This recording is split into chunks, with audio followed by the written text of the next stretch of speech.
ஒரு அப்பாவுக்கு 2 பிள்ளைங்க. மூத்தவன் ரொம்ப அடக்கம். அப்பா எது சொன்னாலும் கேட்பான். பெரியவங்களுக்கு கீழ்ப்படிஞ்சு நடப்பான். இளையவன் அப்படி இல்லை. தான் நினைச்சதை தான் சொல்லுவான், செய்வான். அடுத்தவங்க சொல்கிறத கேட்க மாட்டான், அடங்கி நடக்க மாட்டான். இந்த 2 பேரில் யாரை உங்களுக்கு பிடிக்கும்? பெரியவனை தான் பிடிக்கும். ஏன்னா அவன் தான் சொல்கிற பேச்சை கேட்குறவன் அப்படின்னு சொல்லுவீங்க. ஆனால் ஒரு ஞானி என்ன சொல்கிறாரு தெரியுமா? ஒரு குழந்தை அதன் அறிவுக்காக மதிக்கப்பட வேண்டுமே தவிர அதனுடைய கீழ்ப்படியும் தன்மைக்காக அல்ல அப்படிங்கிறார். நம்ம குழந்தைகளை சுயமாக சிந்திக்கிறதுக்கு நாம் விடுறதில்லை. மற்றவங்கள பார்த்து காப்பி அடிக்கிறதுக்கு தான் நாம் அவங்களுக்கு கற்றுக் கொடுக்குறோம். புகழ்பெற்ற மனிதர்கள் சிலருடைய பேரை சொல்லி நீயும் அவர் மாதிரி ஆகணும், இவர் மாதிரி ஆகணும் அப்படின்னு சொல்லிகிட்டே இருக்கிறோம். குழந்தைகள் தங்களுடைய தனித்தன்மையை வளர்த்துக்கிறதுக்கு நாம் தடையாக இருக்கிறோம். ஒரு குழந்தைகிட்ட அனாவசியமாக நம்பிக்கையை வளர்த்துடக்கூடாது. எந்த கோட்பாட்டையும் திணிக்கக்கூடாது. நாம் ஏற்கனவே அர்த்தமில்லாத கருத்துக்களையும் கொள்கைகளையும் மனசில் போட்டு நிரப்பி வச்சிருக்கிறோம். இந்த உலகத்துக்கு புதுசாக சேர்ந்திருக்கிற ஒரு குழந்தையின் தூய்மையான மனசில் நம்ம கருத்துக்களை அறிமுகம் செய்ய அல்லது திணிக்கிறதுக்கு நமக்கு எந்த அதிகாரமும் கிடையாது. ஒரு குழந்தைய நீ இந்த மதத்தை சேர்ந்தவன் அப்படின்னு பிறந்ததுமே ஒரு முத்திரை குத்தி போடுறோம். இது அதோட சுதந்திரத்தை ஆரம்பத்திலேயே கிள்ளி எறிகிறது மாதிரி தான். நீங்கள் ஒரு மதத்தின் வழிமுறைகளை கடைப்பிடிச்சிக்கிட்டு வர்றீங்க, அந்த வழியில் போய்கிட்டு இருக்கிறீங்க, சரி, அதனால் போகிறீங்க. அதுக்காக உங்கள் குழந்தையையும் அதே வழியில் தான் வரணும் அப்படின்னு கட்டாயப்படுத்துறதுக்கு உங்களுக்கு என்ன உரிமை இருக்குது? அந்த குழந்தை சுயமாக சிந்திச்சு ஒரு முடிவுக்கு வரட்டுமே, அதுக்கு நீங்கள் ஏன் தடையாக இருக்கிறீங்க? நமக்கு உண்மையிலேயே நம்ம குழந்தை மேலே அன்பு இருந்தால் இது மாதிரி திணிப்பு வேலைகளை செய்யக்கூடாது. திணிப்பு வேலைகளிலிருந்து குழந்தைகளை காப்பாற்றினா போதும். அதுதான் ரொம்ப முக்கியம். அடுத்த தலைமுறை அற்புதமான தலைமுறையாக உருவாகும்.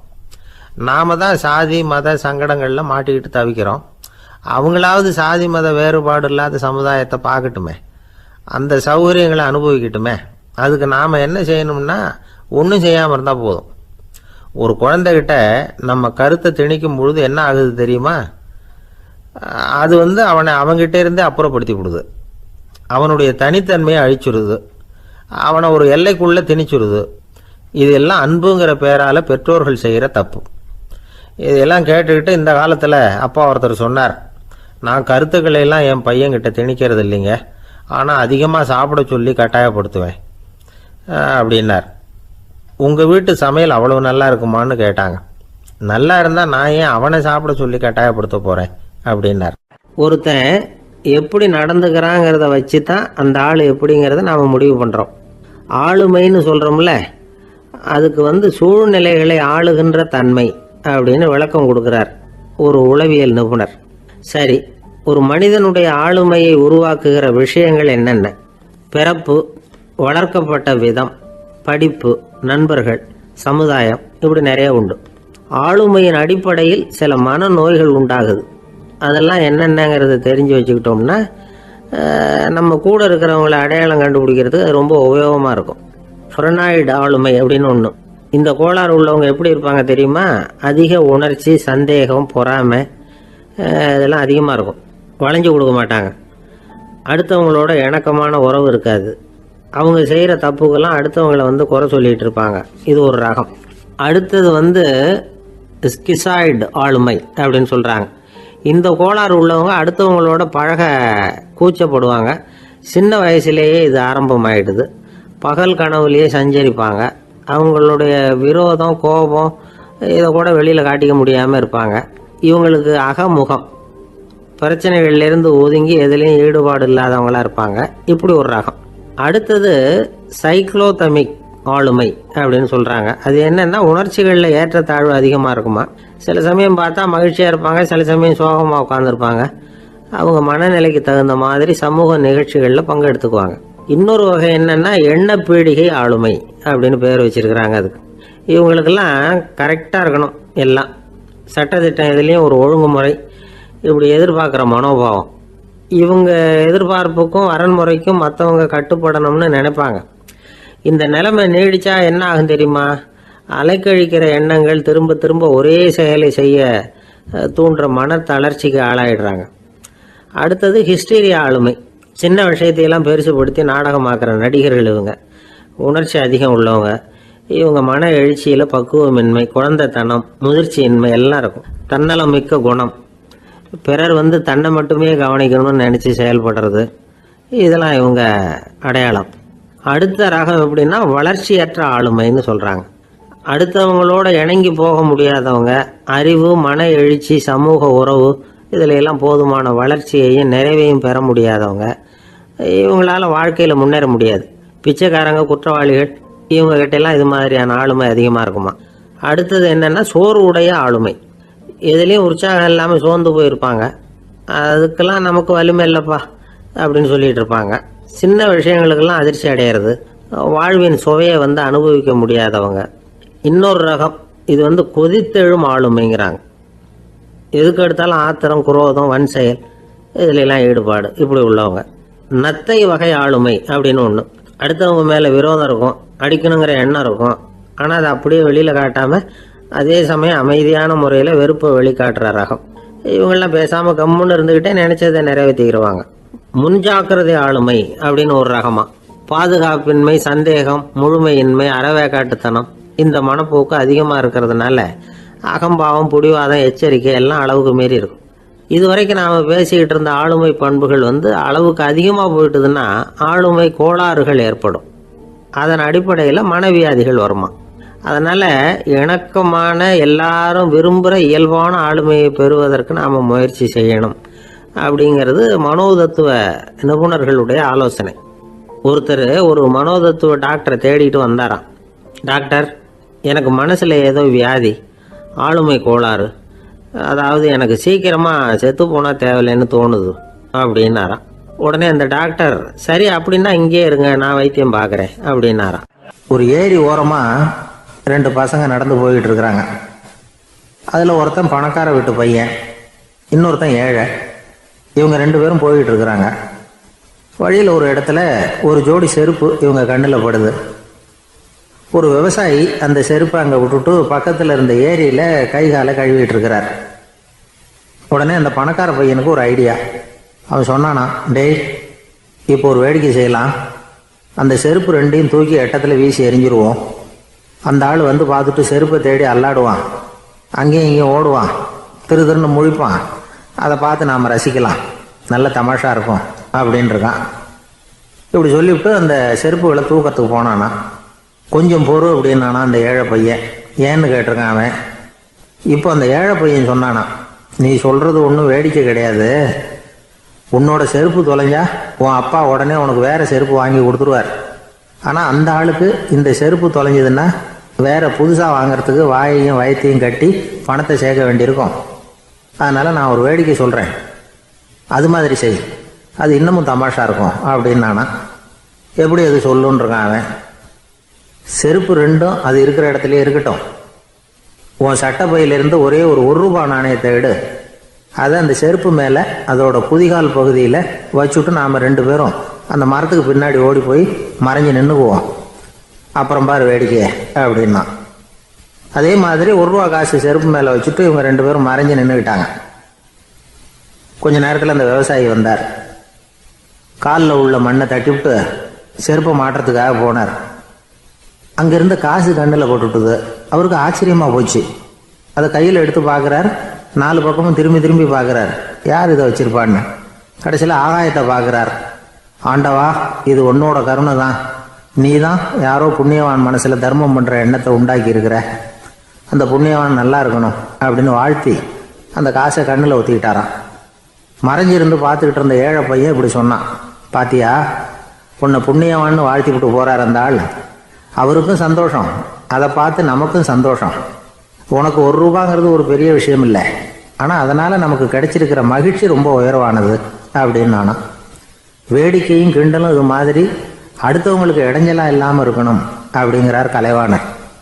ஆனால் பாருங்கள், அவருக்கே இடைஞ்சலாக வர்ற விஷயங்களை கூட அவர் வேடிக்கையாக தான் எடுத்துக்கிட்டாராம். ஒரு தடவை ஒருத்தர் கலைவாணர்கிட்ட ஐயா, என் குழந்தை செத்து போச்சு அப்படின்னு சொல்லி அழுதாராம். உடனே இவர் அவருக்கு 100 ரூபா பணத்தை கொடுத்து, இந்தாங்க அடக்கம் செய்யுங்க அப்படின்னு சொல்லி அனுப்பி வச்சாராம். 1 வருஷம் கழித்து மறுபடியும் அதே ஆள் வந்திருக்கார். இவர் மறந்துருப்பாருங்கிற நினைப்புல, அண்ணே என் குழந்தை இறந்து போச்சுண்ணே அப்படின்னாராம். இவர் மறுபடியும் 100 ரூபாய் கொடுத்து ஆறுதல் சொல்லி அனுப்பி வச்சாராம். 7-8 மாதம் கழிச்சு மறுபடியும் அதே ஆள் வந்திருக்கார். அவர் வாயை திறக்கிறதுக்கு முன்னாடியே இவர் 100 ரூபாய் அவர் கையில் வச்சு, போன 2 தடவை தான் குழந்தை செத்து போச்சு, இந்த தடவையாவது அதை சாகாமல் காப்பாற்றி விடு அப்படின்னு சொல்லி அனுப்பி வச்சாராம். அதுக்கப்புறம் அந்த ஆள் வர்றதே இல்லையா. ஒருத்தர் ஓடி வந்தார். இன்னொருத்தரை பார்த்து, சார் உங்கள் சைக்கிளை ஒரு நாள் இரவல் கொடுங்களேன், பக்கத்து ஊருக்கு போயிட்டு வர வேண்டியிருக்கு அப்படின்னார். இவர் சைக்கிளை கொடுத்து பத்திரமா கொண்டுகிட்டு போங்கன்னார்.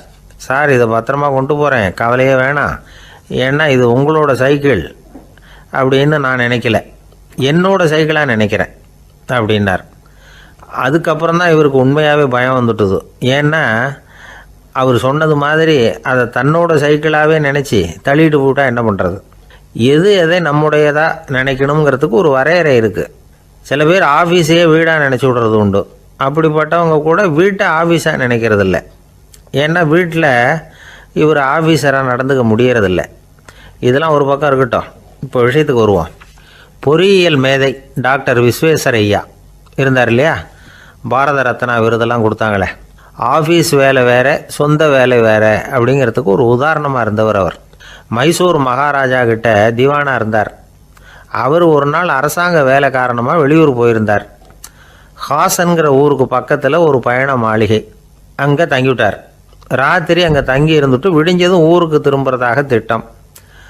ராத்திரி தூங்கிறதுக்கு ரொம்ப நேரம் ஆகிட்டுது. ரொம்ப நேரம் வரைக்கும் அரசாங்க சம்பந்தப்பட்ட வேலைகளையே பார்த்துக்கிட்டு இருக்கிறார். அரசாங்க ஃபைல்கள் நிறைய இருந்தது. அதையெல்லாம் ஒவ்வொன்றா எடுத்தார், படித்து பார்த்தார், பரிசீலனை பண்ணார். அதில் எழுத வேண்டியதை எழுதினார், கையெழுத்து போட்டார். ஒரு வழியாக அந்த வேலையெல்லாம் முடிஞ்சுது. அதுக்கப்புறம் என்ன பண்ணார்னா, தன்னுடைய சூட்கேஸை திறந்தார். அதிலேருந்து 2 மெழுகுவத்தியை எடுத்து கொளுத்தி வச்சார். அந்த பயண மாளிகையில் அது வரைக்கும் எரிஞ்சிக்கிட்டு இருந்த மின்சார விளக்குகளை அணைச்சிட்டார். அதுக்கு பிறகு அந்த மெழுகுவத்தி வெளிச்சத்தில் சில புத்தகங்களை தொடர்ந்து படிக்க ஆரம்பிச்சிட்டார். அந்த பயண மாளிகையில் பணியாளராக இருந்தவர் இதை பார்த்துட்டு ஓடி வந்தார். மறுபடியும் மின் விளக்கு போடுறதுக்காக போனார். விஸ்வேஸ்வரய்யா அதை பார்த்துட்டு போட வேணாம்ட்டாராம். இது வரைக்கும் நான் அரசாங்க அலுவல்களை கவனிச்சிக்கிட்டு இருந்தேன், அதனால் மின் விளக்குகள் அப்போ எரிஞ்சதில் தப்பு இல்லை. இப்போ நான் புத்தகம் படிச்சுக்கிட்டு இருக்கேன், இது என்னுடைய சொந்த வேலை, இங்கே இருக்கிற மின் விளக்கு அதுக்காக ஏன் எரியணும் அப்படின்னு கேட்டாராம். இப்போ இருக்கிற சில அரசு பணியாளர்கள்கிட்ட இந்த சம்பவத்தை பேச்சோட பேச்சாக சொல்லி பார்த்தேன். அவங்களால இதை ஜீரணிக்கவே முடியல. நேர்மை தேவை தான் சார், அதுக்காக அவ்வளவு தூரத்துக்கு அது தேவையா அப்படிங்கிறாங்க. விஸ்வேஸ்வரய்யா அப்படி பண்ணினது தான் ஒரு நேர்மையாளர் அப்படின்னு இந்த உலகத்துக்கு நிரூபிக்கணுங்கிறதுக்காக இல்லை. தான் அப்படி நடந்து காட்டினா தன்னை சுற்றி இருக்கிறவங்களும் அதை கேள்விப்படுறவங்களும் முடிஞ்ச அளவுக்கு பொது வாழ்க்கையில் அரசு பணியில் நேர்மையை கடைபிடிக்க முயற்சி பண்ணலாமே அப்படிங்கிறதுக்காகத்தான். இப்போவும் சில பேர் இருக்கிறாங்க, இவங்க ஆஃபீஸ் வேறு வீடு வேறேன்னு நினைக்கிறதில்ல, அவ்வளோ உரிமை. ஒருத்தர் அப்படி தான், அவருக்கு அவசரமாக 5000 ரூபா தேவைப்பட்டது. ஆஃபீஸு பணத்தை எடுத்துக்கிட்டார். அந்த நேரம் பார்த்து ஆடிட் வந்துட்டுது, ஆப்பிட்டுக்கிட்டார். விசாரணை நடக்குது. அவர் சொல்கிறார், சார் நான் நேரம் காலம் பார்க்காம ஆஃபீஸில் வேலை செய்வேன், ஏன்னா அதை என்னோடய ஆஃபீஸாக நினைக்கிறேன். அவசரத்துக்கு அந்த பணத்தை எடுத்தேன், மறுபடியும் வச்சுடலாம்னு தான் இருந்தேன், அதுக்குள்ளே இப்படி ஆகிட்டுது. நீங்கள் என்ன நினச்சாலும் சரி, நான் ஆஃபீஸ் வேறு வீடு வேறு அப்படின்னு நினைக்கிறதில்ல, அது என்னோடய சுபாவம் அப்படின்னார். விசாரணை பண்ணவர் தீர்ப்பு வழங்கினார். உங்கள் சுபாவத்துக்கு மதிப்பு கொடுத்து நானும் தீர்ப்பு வழங்குறேன். நீங்கள் கொஞ்ச நாள் ஜெயிலில் இருந்துட்டு வாங்க, அது உங்களுக்கு கஷ்டமாக இருக்காதுன்னு நினைக்கிறேன். ஏன்னா அங்கே போனாலும் நீங்கள் உங்கள் சுபாவப்படி வீடு வேறு ஜெயில் வேறேன்னு நினைக்க மாட்டீங்க அப்படின்னாராம். 2 பேர் சுவாரஸ்யமாக பேசிகிட்டு இருக்கிறப்போ குறுக்க புகுந்து தொந்தரவு பண்ணுறதுக்குன்னே சில பேர் இருப்பாங்க. அது ரொம்ப இடைஞ்சலாக இருக்கும். இதே மாதிரி மின்காந்தம் கூட குறுக்க புகுந்து தொந்தரவு பண்ணும். கடைசியில் அது ஒரு பெரிய இடைஞ்சலில் கொண்டாந்து விட்டுரும். சில வீடுகளில் கேபிள் கனெக்ஷன் இல்லாமல் சில தனியார் டிவி காட்சிகள் தெரியும். அதுக்கு என்ன காரணம்னா இந்த மின்காந்த குறுக்கீடு தான் காரணம். இதைத்தான் சுருக்கமாக இஎம்ஐ அப்படின்னு சொல்கிறாங்க. அதாவது எலக்ட்ரோ மேக்னெட்டிக் இன்டர்ஃபியரன்ஸ். இது ஏற்படக்கூடிய இடங்கள் எது எதுன்னு எடுத்துக்கிட்டால் அது ஒரு பெரிய பட்டியலாகவே போயிடும். இந்த இஎம்ஐ தொந்தரவு வந்து கேபிள் டிவியில் மட்டும்தான் இல்லை, ராக்கெட் ஏவுதளத்தில் உள்ள ரேடார்கள், அங்கே உள்ள சில சக்தி வாய்ந்த தொலைத்தொடர்பு சாதனங்கள், விமான தளங்களில் உள்ள ரேடார்கள், கப்பல் தளங்களில் பொருத்தப்பட்டிருக்கக்கூடிய சக்தி வாய்ந்த ஆண்டனாக்கள், இப்படி நிறைய சொல்லலாம். காவல் நிலையங்களில் பயன்படுத்தப்படுகிற வயர்லெஸ் தொடர்பு சாதனங்கள் கூட ஓரளவுக்கு இந்த மின்காந்த அலைகளை வந்து வெளியிடும். நம்ம வீட்டில் உட்காந்துக்கிட்டு ரேடியோ கேட்டுக்கிட்டு இருப்போம் அல்லது டிவி பார்த்துக்கிட்டு இருப்போம்.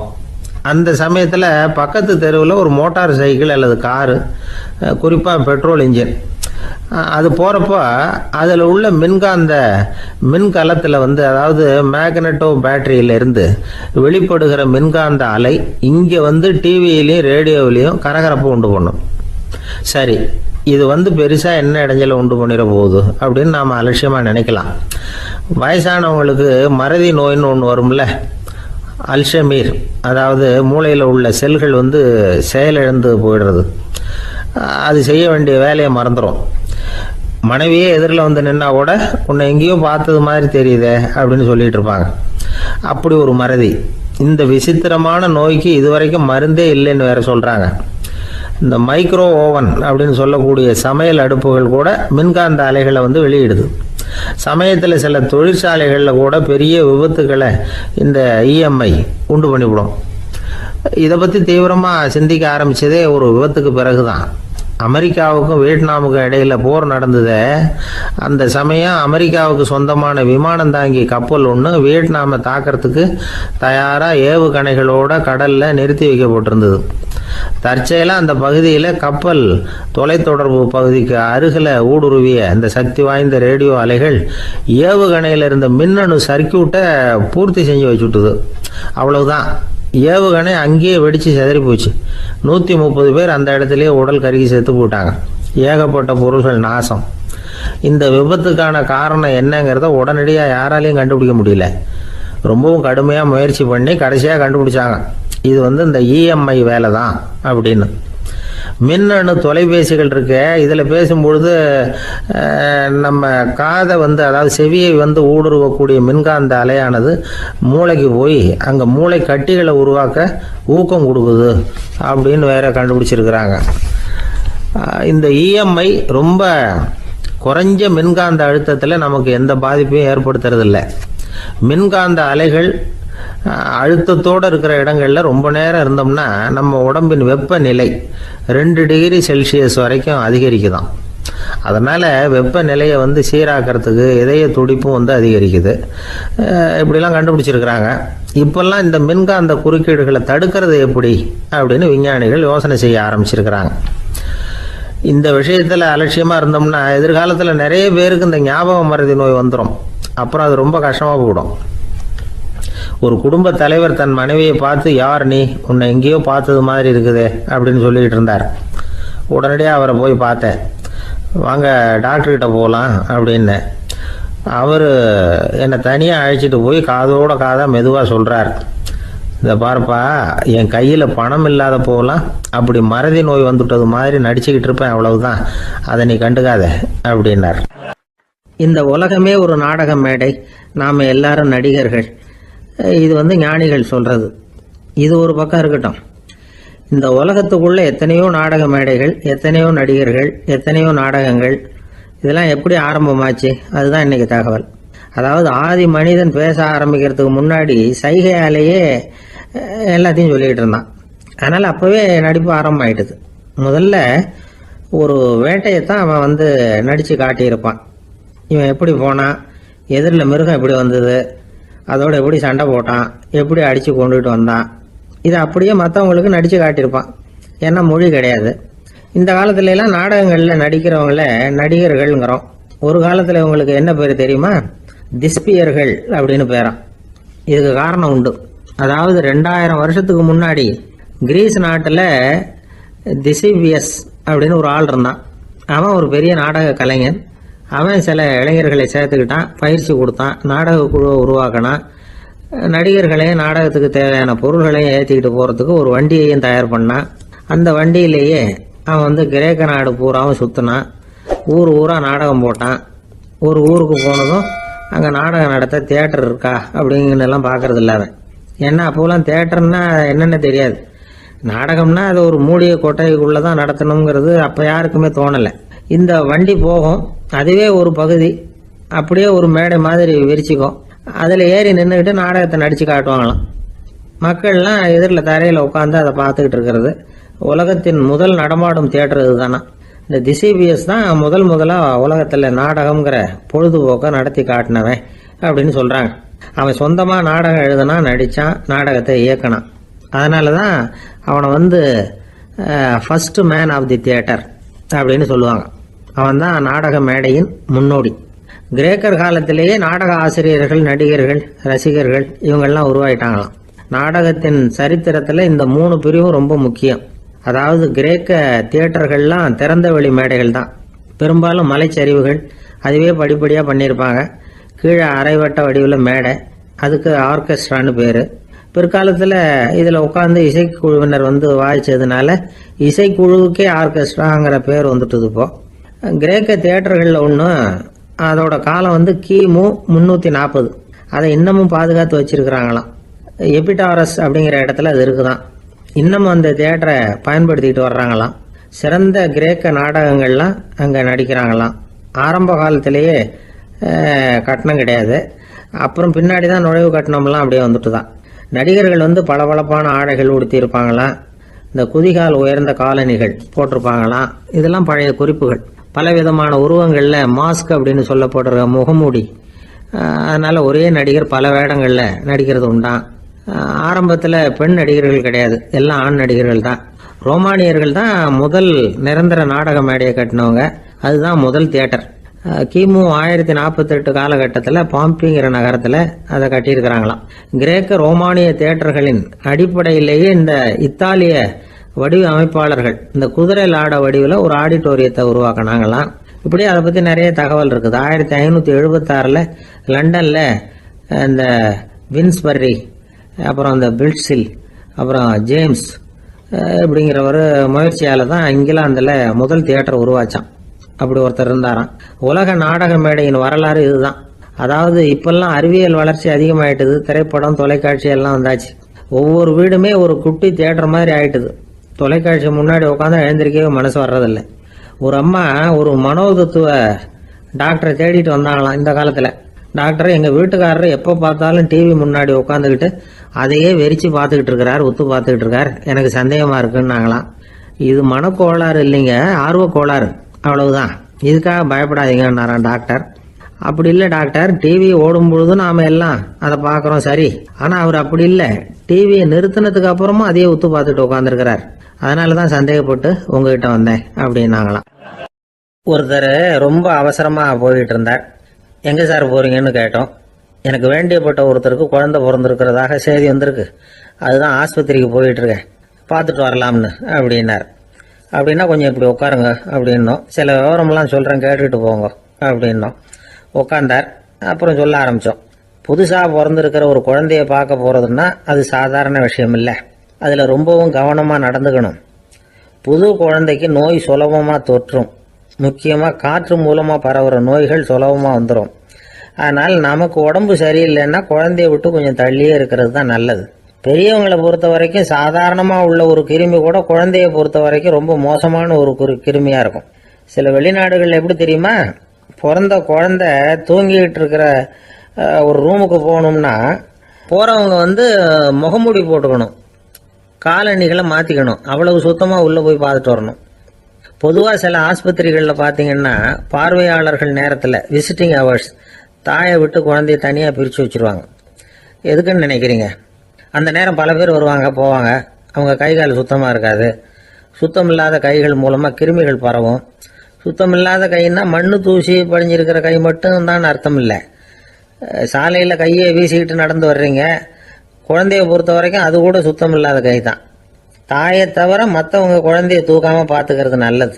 தாய் கூட அளவோட கொஞ்சிறதோடு நிறுத்திக்கணும். புதுசாக ஒரு குழந்தைய பெற்றிருக்கிற பொண்ணுக்கிட்ட மற்ற தாய்மார்கள் ஏதாவது சொல்லிக்கிட்டே இருப்பாங்க.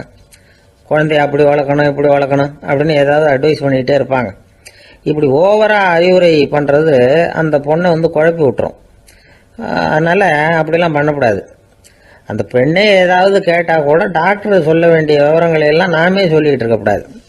புதுசாக பிறந்திருக்கிற குழந்தைய மட்டும்தான் இப்படி பார்க்கணும்னு இல்லை. ஒரு நோயாளி குழந்தைய பார்க்க போகிறதுனா கூட ரொம்ப எச்சரிக்கையாக தான் நடந்துக்கணும். ஒரு தின்பண்டமோ விளையாட்டு சாமானோ அந்த குழந்தைக்கு நாம் வாங்கிட்டு போகிறதா வச்சுக்குவோம். அதை நேராக கொண்டுகிட்டு போய் அந்த குழந்தைகிட்டே கொடுக்கக்கூடாது. அதோட அப்பா அம்மா கிட்ட ரகசியமாக கொடுக்கலாம். அவங்க முடிவு பண்ணட்டும் குழந்தைகிட்ட அதை கொடுக்கலாமா வேண்டாமாங்கிறத. அவங்களுக்கு தான் தெரியும் அதோட மனசும் உடம்பும். உங்கள் அக்கறையை காட்டுறதா நினச்சிக்கிட்டு குழந்தை வாயில் எதையும் கொண்டுட்டு போய் போடாதீங்க. போகிறப்போ உங்கள் வீட்டு குழந்தையும் அழைச்சிட்டு போகாதீங்க. இது நோயை வாங்கிட்டு வந்துடும், அல்லது புதுசாக ஒரு நோயை அதுக்கிட்ட கொடுத்துட்டு வந்துடும். என்னதான் உங்களுக்கு பழக்கமான குழந்தையா இருந்தால் கூட அதுக்கு விருப்பம் இல்லைன்னா பேசக்கூடாது. அங்கே போய் அவங்க பள்ளிக்கூடத்தை ஞாபகப்படுத்திகிட்டு இருக்கக்கூடாது. நோயில் இருக்கிறப்ப ஸ்கூலை பற்றி பேச அது விரும்பாது. ஆஸ்பத்திரியை விட்டு வெளியில் புறப்படுறப்போ குழந்தைகிட்ட சொல்லணும்னு அவசியம் இல்லை. அதோட அப்பா அம்மா கிட்ட சொல்லிவிட்டு புறப்பட்டா போதும். குழந்தை கோபிச்சிக்காது. சமூக சம்பிரதாயத்தை பற்றி அது கவலைப்படுறதில்ல. இப்படி எல்லா விவரமும் நம்ம எதிரில் உட்காந்துருந்தவங்க கிட்ட சொல்லி முடித்தோம். ரொம்ப நன்றி சார் அப்படின்னு சொல்லிவிட்டு அவர் புறப்பட்டார். குழந்தைங்க கொஞ்சம் வளர்கிற வரைக்கும் தான் நாம் எச்சரிக்கையாக இருக்கணும்னு இல்லை, வளர்ந்த பிறகு இன்னும் எச்சரிக்கையாக இருக்கணும். ஒரு பையன் பள்ளிக்கூடத்துலேருந்து திரும்பி வீட்டுக்கு வந்தான். முகம் பூரா நகத்தால் கீறி இருந்தது. அப்பா பார்த்து பயந்துட்டார். யாருடா உன்னை இப்படி பண்ணது அப்படின்னார். என் கூட படிக்கிற இன்னொரு பையன்னா. நாளைக்கு உன் கூட பள்ளிக்கூடத்துக்கு வர்றேன், நீ எனக்கு அவனை அடையாளம் காட்ட முடியுமான்னார். அது ரொம்ப சுலபம் நான் பையன். எப்படின்னார் அப்பா. அவன் காதில் ஒன்று கையோடு எடுத்துகிட்டு வந்திருக்கிறேன், இதோ என் பையில தான் வச்சுருக்கேன் அப்படிங்கிறான் அந்த பையன். சாலை ஓரமாக அழுதுகிட்டு உட்காந்துருந்தான். பிச்சை எடுத்து சாப்பிட்ற ஒருத்தன் அந்த பக்கமாக வந்தான். இவனை பார்த்தான். ஏன் அழுதுகிட்டு உட்காந்துருக்கிற, என்னாச்சு உனக்கு அப்படின்னு கேட்டான். அதுக்கு இவன் சொன்னான், என்கிட்ட ஒன்றுமே இல்லை, நான் இந்த உலகத்தில் இருந்து என்ன பிரயோஜனம், அதனால தான் அழுதுகிட்டு இருக்கிறேன் அப்படின்னா. உன்கிட்ட மறைஞ்சிருக்கிற புதையல் என் கண்ணுக்கு நல்லா தெரியுது, அது உனக்கு புரியல, அதனால தான் அழுதுகிட்டு இருக்கிற அப்படின்னா. என்னது புதையல் இருக்குதா, உன் கண்ணுக்கு தெரியுதா அப்படின்னு கேட்டான். ஆமாம் எனக்கு தெரியுது, அந்த புதையலை நீ விற்கிறதுக்கு தயாராக இருக்கிறியா அப்படின்னு கேட்டான் இவன். இதை கேட்டதும் அந்த இளைஞனுக்கு ரொம்ப ஆச்சரியமாக போச்சு. என்னது இப்படி கேட்குறானே அப்படின்னு.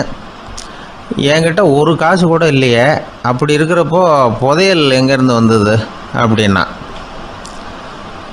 இந்த நேரத்தில் அந்த பிச்சைக்காரன் சிரித்தான். இப்படி தான் இந்த உலகத்தில் எல்லோரும் சொல்லிகிட்டு இருக்கிறாங்க, என்கிட்ட ஒன்றுமே இல்லை ஒன்றுமே இல்லைன்னு சொல்லி. ஆனால் அவங்கக்கிட்ட தான் புதையல் இருக்குது. நீ வேணும்னா என் கூட வா, நம்ம நாட்டு அரசர்கிட்ட போவோம், உங்ககிட்ட இருக்கிற புதையலை அவர் நல்ல விலைக்கு எடுத்துக்குவார் அப்படின்னா. அது எப்படி உனக்கு தெரியும்னா, இதுக்கு முன்னாடியும் இது மாதிரி பல பேரை நான் ராஜா கிட்ட அழைச்சிட்டு போயிருக்கிறேன், அதனால தான் உன்னை பார்த்தேன், உன்னையும் கூப்பிட்றேன், நீ சரின்னு சொன்னால் உன்னை அழைச்சிட்டு போகிறேன், உங்ககிட்ட இருக்கிற புதையலை அவர் நல்ல விலை கொடுத்து எடுத்துக்குவார் அப்படின்னு சொன்னான். இவன் இப்படி சொல்கிறது அந்த இளைஞனுக்கு ஒன்றுமே புரியல. இது என்னது இந்த ஆள் இப்படி சொல்லிகிட்டு இருக்கிறான், நம்மக்கிட்ட என்ன இருக்குது, அதுவும் இல்லாமல் இவனே பிச்சை எடுத்து சாப்பிட்டுக்கிட்டு இருக்கிறான், இவன் போய் நம்மளை ராஜா கிட்ட அழைச்சிட்டு போகிறதா போகிறேங்கிறானே என்ன அப்படின்னு சொல்லி அவன் யோசனை பண்ணான். என்ன யோசிக்கிற, உனக்கு பணம் வேணும்னா என்னோட வா அப்படின்னா. இளைஞன் ஒரு முடிவுக்கு வந்தான். சரி, இங்கேயே உட்காந்துக்கிட்டு இருக்கிறத விட அங்கேயாவது போய் பார்ப்போமே, இங்கே அழுதுட்டு உட்காந்துருக்கிறதுல என்ன பிரயோஜனம், ஏதோ கூப்பிட்றான் போய் பார்த்துட்டு வருவோமே அப்படின்னு சொல்லி அவன் கூட புறப்பட்டான். பிச்சைக்காரன் முன்னாடி போயிட்டே இருக்கிறான், இந்த இளைஞன் பின்னாடி நடந்து போயிட்டுருக்கான். ரெண்டு பேரும் அரண்மனையை நோக்கி போகிறாங்க. பாதி வழி போயிருப்பாங்க. வழியில் அந்த பிச்சைக்காரன் சொன்னான், இதை பாரு, முன்னாடியே சில விஷயங்களை நாம் பேசிக்க வேண்டியிருக்கு, சரியாக தெளிவாக முடிவு எடுத்துக்கிட்டு அதுக்கப்புறம் ராஜாக்கிட்ட போகணும். ஏன்னா அங்கே போய் அது முடியாது இது முடியாதுன்னு நாம் நமக்குள்ளே சண்டை போட்டுக்கிட்டு இருக்க முடியாது. ராஜாவுக்கு விலையை பற்றி கவலையே இல்லை, எவ்வளவு சொன்னாலும் நமக்கு பணம் கிடச்சிரும். ஆனால் அதுக்கப்புறம் நான் இதை விற்கிறதுக்கு தயாராக இல்லைன்னு சொல்லிடக்கூடாது. அதனால் புதையலை விற்கிறதா இல்லையாங்கிறத இங்கேயே தெளிவாக முடிவு செஞ்சுக்கணும், இல்லைன்னா ராஜா கிட்ட போய் அங்கே போய் குழப்பிக்கிட்டு இருக்க முடியாது அப்படின்னு சொன்னான். இளைஞனுக்கு ஒன்றுமே புரியல. என்ன சொல்கிற நீ, என்கிட்டயா புதையலா எங்கே இருக்குது அப்படின்னு சொல்லி குழம்பி போனான். இப்போ அந்த பிச்சைக்காரன் சொன்னான், இதை பாரு, இப்போ உதாரணத்துக்கு உன்னுடைய கண்களை எடுத்துக்கோ. அதுக்கு நீ என்ன விலை கேட்டுற போகிற? நான் அதுக்கு ராஜா கிட்டே இருந்து ஒரு 50,000 ரூபா வாங்கி தர முடியும். உன்னுடைய இருதயத்தை கொடுக்குறியா? 20 லட்சம் ரூபா வாங்கி தரேன். மூளையை கொடுக்குறியா? 30 லட்சம் வாங்கி தரேன். என்ன சொல்கிற அப்படின்னு சொல்லி இந்த பிச்சைக்காரன் பேசிக்கிட்டே போகிறான். இளைஞனுக்கு கோபம் வந்துட்டுது. என்ன உளர்ற? உனக்கு என்ன பைத்தியமா? கண்ணையும் மூளையையும் இருதயத்தையுமா விற்பாங்க? என்ன விலை கொடுத்தாலும் அதையெல்லாம் நான் விற்கிறதுக்கு தயாராக இல்லை, நான் விற்க மாட்டேன். அதை கொடுத்துட்டு நான் என்ன பண்ணுறது? இப்படி நான் மட்டும் இல்லை, யாருமே இதை விற்கிறதுக்கு தயாராக இருக்க மாட்டாங்க அப்படின்னு சொன்னான் அந்த இளைஞன். இவன் இப்படி சொன்னதும் அந்த பிச்சைக்காரன் வாய் விட்டு சிரிக்க ஆரம்பிச்சுட்டான். இப்போ பைத்தியமானது நானா நீயா? லட்சக்கணக்கான கோடிக்கணக்கான ரூபாய் பொறுமானம் உள்ள பொருள்களை உங்ககிட்டயே வச்சுக்கிட்டு விற்க முடியாதுன்னு சொல்கிற நீ தான் ஏழை. என்கிட்ட ஒன்றுமே இல்லைன்னு மரத்தடியில் உட்காந்து அழுதுகிட்டு இருக்கிறியே அப்படின்னு சொன்னான். இன்றைக்கி பார்த்திங்கன்னா பல பேர் தன்கிட்ட புதைஞ்சிருக்கிற ஆற்றலை புரிஞ்சிக்க முடியாமல் அவதிப்பட்டுக்கிட்டு இருக்கிறாங்க. நம்மக்கிட்ட என்ன இருக்குங்கிறது அவங்களுக்கு தெரியறதில்ல. அதனால தான் என்கிட்ட ஒன்றுமே இல்லைன்னு சொல்லி அழுதுகிட்டு இருக்கிறாங்க. இதை விளங்க வைக்கிறதுக்கு பெரியவங்க சொல்கிற கதை இது. நம்மக்கிட்ட இருக்கிற புதையலை நாம் தான் தோண்டி எடுக்கணும். உண்மையான புதையலுங்கிறது உள்ளே இருக்குது. ஆனால் அதை வெளியில் தேடுற ஆசாமிகள் தான் அதிகம். சராசரி மனித இயல்பு அப்படி. நம்மக்கிட்ட விலை மதிக்க முடியாத பகுத்தறிவு இருக்குது. அதை வச்சுக்கிட்டு வாழ்க்கையில் முன்னேறத்துக்கு முயற்சி பண்ணணும். என்கிட்ட ஒன்றுமே இல்லைன்னு நினச்சி ஓரமாக உட்காந்துடக்கூடாது. முயற்சி செஞ்சால் முடியாத காரியம் எதுவுமே இல்லை. ஒரு ரயில்வே ஸ்டேஷன் பக்கம் வெளியில் ஒரு டாக்ஸி நின்றுக்கிட்டு இருந்தது. அந்த பக்கமாக வந்த ஒருத்தர் டாக்ஸி டிரைவரை பார்த்து சொன்னார், ஐயா, உங்கள் வண்டியில் பின் சீட்டில் ஒரு மணி பர்ஸ் கிடக்கு, யாரோ மறந்து விட்டுட்டு போயிருக்கிறாங்க.